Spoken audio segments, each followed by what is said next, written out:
Welcome to Civics in a Year, the podcast that makes civic literacy fast, accessible, and surprisingly engaging. In just 10 minutes an episode, we'll tackle one of 250 essential questions about American democracy, how it works, why it matters, and what it means for you. Whether you're a student, a teacher, or just someone who wants to better understand your country and your rights, you're in the right place. Civics in a Year is powered by the Civic Literacy Curriculum from the Center for American Civics and is produced in partnership with the School of Civic and Economic Thought and Leadership at Arizona State University. Welcome back to Civics in a Year. Today we have Dr. Paul Crease back with us, and we are going to talk about the Seneca Falls Declaration, which I'm very excited about because I feel like we often talk about Declaration of Independence, but talking about Seneca Falls today. So, Dr. Crease, what is the Seneca Falls Declaration of 1848, and who are the main leaders who helped produce it? Thank you, Liz. Yes, this is a rather extraordinary political event in American political history in 1848, happening in upstate New York. I grew up in upstate New York, so that's the phrase we locals used. We're not in New York City. We're in North. It's actually out to the west toward the Great Lakes, but there's an area of lakes called the Finger Lakes, and Seneca Falls is in there. The city of Rochester is the largest city near there. And in 1848, this extraordinary political convention occurs about women's rights, primarily civil and legal rights, but also political rights. The extraordinary idea that perhaps women should be able to vote in political elections, in state elections and federal elections. This convention is mostly they're abolitionists there who then have extended their awareness and concern of the issue of justice about slavery and racial discrimination they extended that to the question of women's civil and legal rights in sort of private life and family life, and then also political rights for women. So this convention gathers and in the end produces a series of resolutions, but also a particular document called the Declaration of Sentiments. And another extraordinary element about this 1848 gathering in upstate New York, Seneca Falls, is that a already somewhat famous and going to be more famous figure is there named Frederick Douglass. And this is the Douglass spelled with two S's at the end, not the Senator Douglas of Illinois. And Frederick Douglass is a supporter, obviously, of abolition, as the most famous, I think, arguably the most famous escaped slave of the 19th century, but certainly one of the most famous escaped slaves of the 19th century. But he extends this, like many of the abolitionists, this concern about justice to women and women's civil and legal rights and then political rights. So it's actually one reason that both the resolutions coming from the Seneca Falls Declaration and also the Declaration of Sentiments become more widely known. So this gathering is, astounding, shocking, controversial. But for those of us later in American political life, one striking feature of it is that they gather not to say America is just totally awful and look what they've done to us. There's slavery and women don't have, legal and civil rights in marriage and in owning property and being involved in, civil and community life, let alone political rights. This is just awful. America's terrible. It's that the message is America needs to live up to its founding principles. In a way, the message is, America, you are better than this. And we need to fix A, B, C, and D. And if you just stop and think about America, we're right, because we're all American, and these are our shared common principles. And hear us out And after you hear us out, you're just going to have to be reasonable and say, yeah, that's right. America, we need to live up to who we are and reform, remove these bad laws or pass these new laws. So it's not as critical of America, the resolutions from the convention, as well as the Declaration of Sentiments, not as critical of America as many discussions today about injustice in America, as if America itself is flawed, or America itself is a fraud or a hoax and always has been. This is not to say it's not bitingly critical of the current reality for women, let alone the abolition and race question, slavery question. It is bitingly critical, but I view the foundational premise as a common belief in America. So that's one reason why for students of American civic education, students of America, this is such an extraordinary event, the convention in 1848, and then the Declaration of Sentiments. So the Declaration of Independence is pretty much the template, right, for the Declaration of Sentiments produced by this convention in 1848. Yes, it's one of the striking things that they do. Along the way in the resolutions, there's this controversy. Will they go all the way to commit to a resolution declaring that women should have political voting rights? And I forgot to mention in answer to the first question, Elizabeth Cady Stanton is a crucial leader, the crucial leader in a way. And then Frederick Douglass is supporting her. And particularly on this question, the two of them have to argue quite strenuously at the end of the convention that in addition to all the other resolutions addressing the equal status of women in religious and church communities, in family, about property, about civil and social life. In addition to all those resolutions, there should be the political voting suffrage question, right? That's the only resolution that's not unanimous, but it does just barely pass that women should have voting rights, women's suffrage rights. So that gets to the Declaration of Sentiments being modeled on the Declaration of Independence. Part of the argument that persuades just barely a majority of the members of the convention to include the very controversial further argument about political rights and voting rights is they rested their arguments all along on the Declaration of Independence.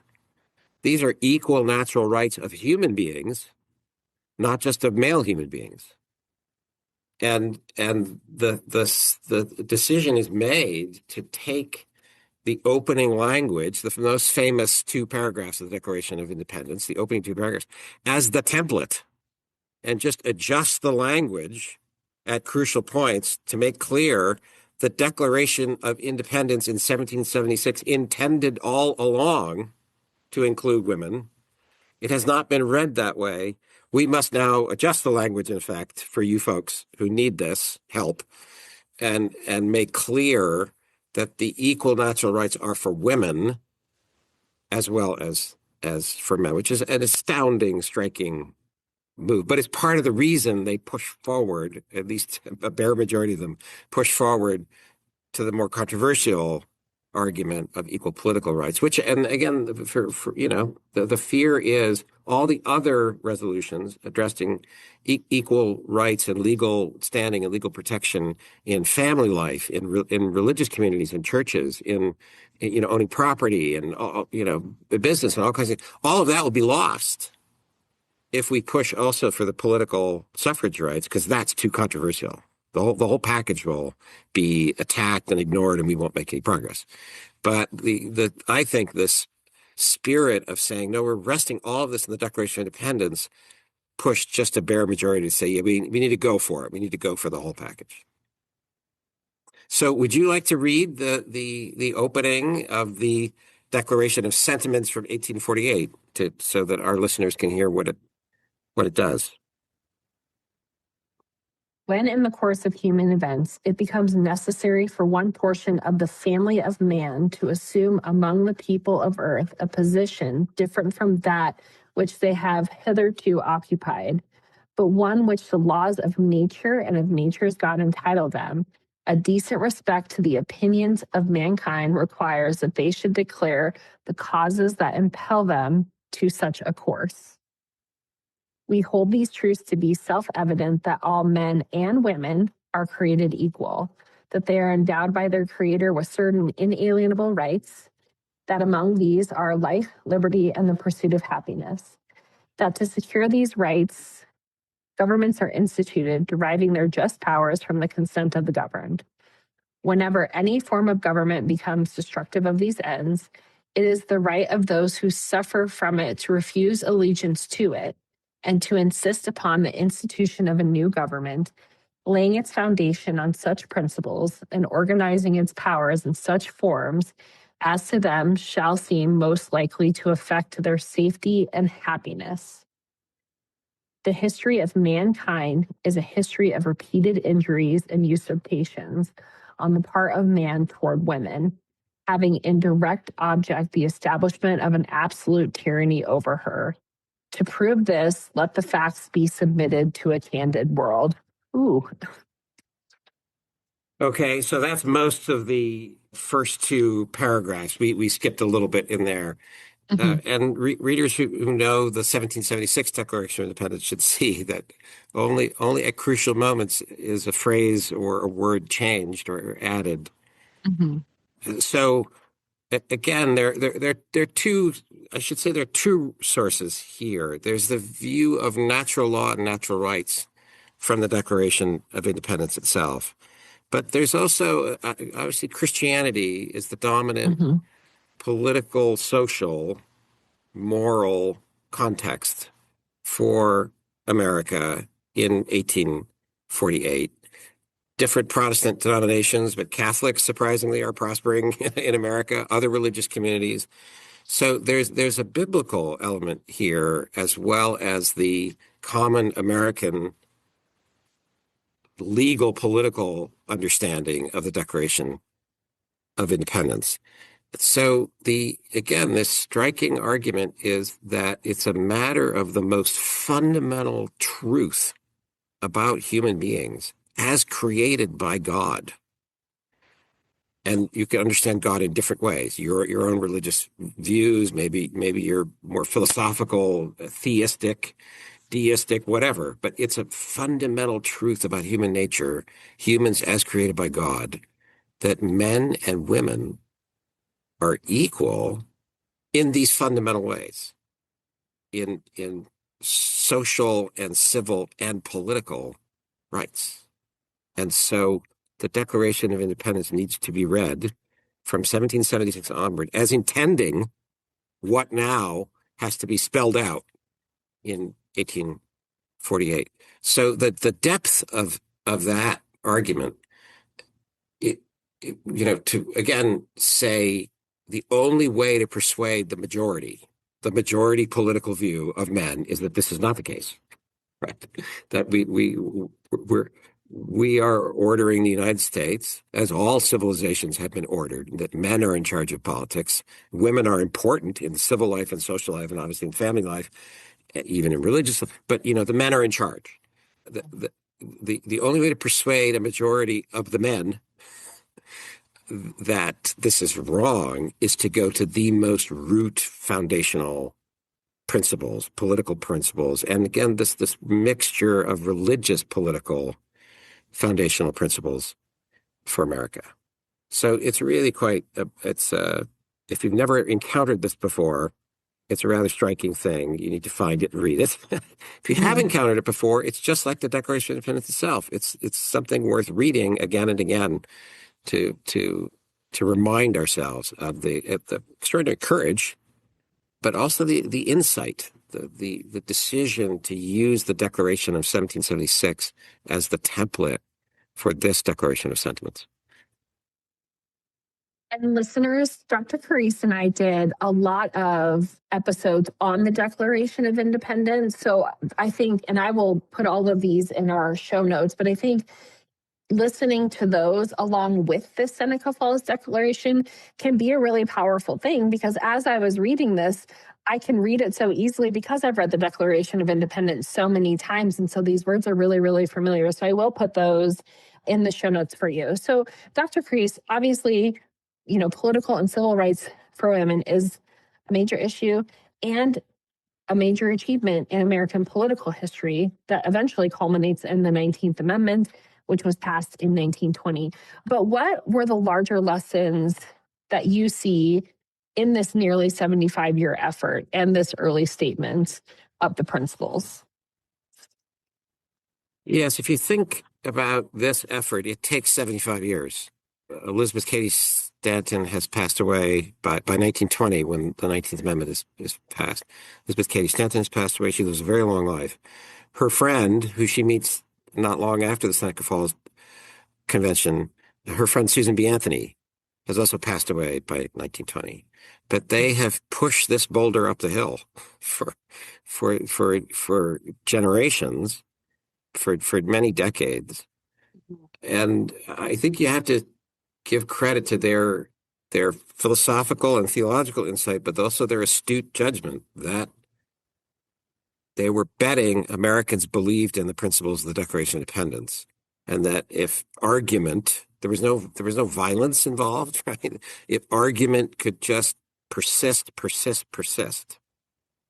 you would steadily reduce the number of people of men who were intransigent about this. And they'd have to see, yes, these are the common American principles, and they apply fully equally to men and to women.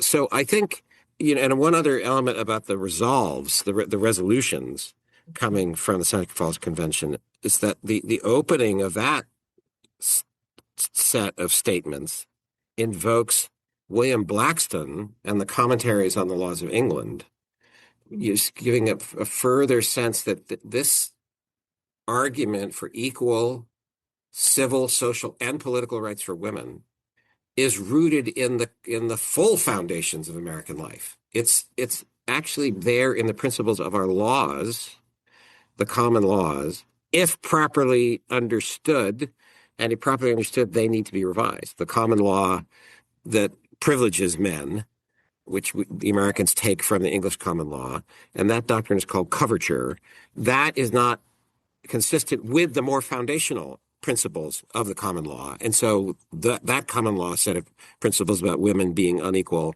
needs to be revised. So the larger argument, I think, is one of hope in America, hope about America, that if you believe these principles are correct, and yet you see extraordinary hypocrisy or contradiction or failure, you don't then have to say, therefore the principles are false. Therefore the principles are a kind of fraud. Or the men may believe they're correct, or the white men may believe they're correct, but they're wrong. They're blind to their own prejudice and hypocrisy. But we don't have to be blind, and we just declare the whole thing, the whole set of foundational principles about America, we just declare it fraudulent.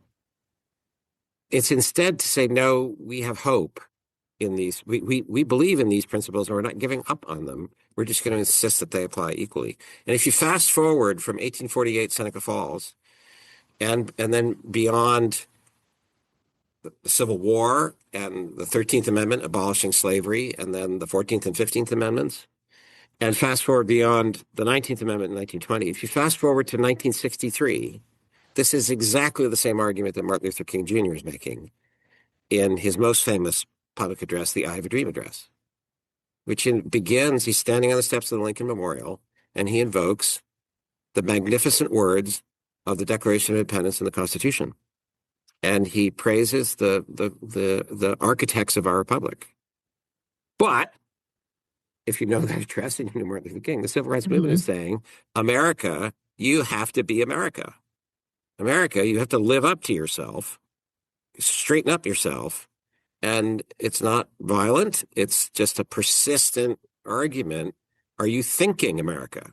Are you thinking about who you are and what we all believe in as Americans? And if you're thinking, you're eventually going to agree with our view that there has to be this fundamental reform based on the shared first principles.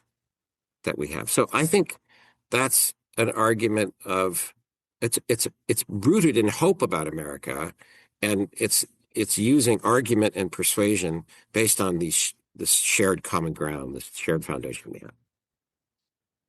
Dr. Carice, thank you so much. It's so fun to, when we talk about the Declaration of Independence, especially with America 250, that document has really influenced so many things in American history. So I'm really glad that we went through, the Seneca Falls Declaration. So thank you once again.